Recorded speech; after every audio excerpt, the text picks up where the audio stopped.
Kolkata, city of Joy. लेकिन कुछ जगह पे राज छुपे हैं, अंधेरे राज।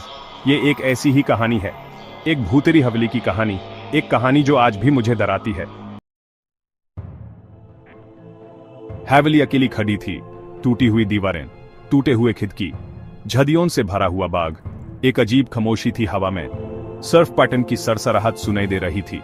मैं अर्नव उसके सामने खड़ा था, एक यंग जर्नलिस्ट, एक अच्छी स्टोरी के लिए बेताब। केयरटेकर, एक बूढ़ा आदमी बबू नाम का, उसने मुझे एक लैंटर्न दिया। ध्यान से साहब, वो फिसफिसाया, ये जगह, इसका एक पस्ट है।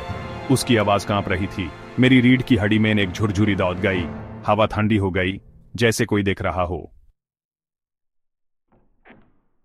अंदर हवा भरी थी, जमीन पर धूल जम गई थी, हर कोने में मगदी के जाले। मैं धैर्य धीरे चला, हर कदम की आवाज खामोशी में गूंज रही थी। लैंटर्न की रोशनी दीवारों पर परछाइयां बना रही थी। मुझे एक प्रेजेंस महसूस हुई, दिखाई नहीं दे रहा था लेकिन महसूस हो रहा था। अचानक मुझे एक फिसफिसाहट सुनाई दी, धीमा लेकिन साफ। एक औरत की आवाज, कौन है वहां? उसने पूछा। मैं जम गया, मेरा दिल जोर से धड़क रहा था।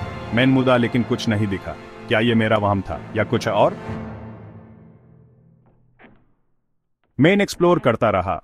फिसफिसाहट तेज होती गई। वो मुझे हॉलवे की एंड में एक कमरे तक ले गई। दरवाजा खुद ही खुल गया, जैसे मुझे अंदर बुला रहा हो। अंदर की हवा बहुत ठंडी थी। और फिर मैंने उस देखा, सेफ्ट सरी में एक औरत, उसका चेहरा पीला, उसकी आंखें घम से भरी। उसने मेरी तरफ देखा। मेरी रीढ़ की हड्डी में एक ठंडक दौड़ गई। वो अपना हाथ बढ़ाया, उसका स्पर्श बर्फ जैसा ठंडा था।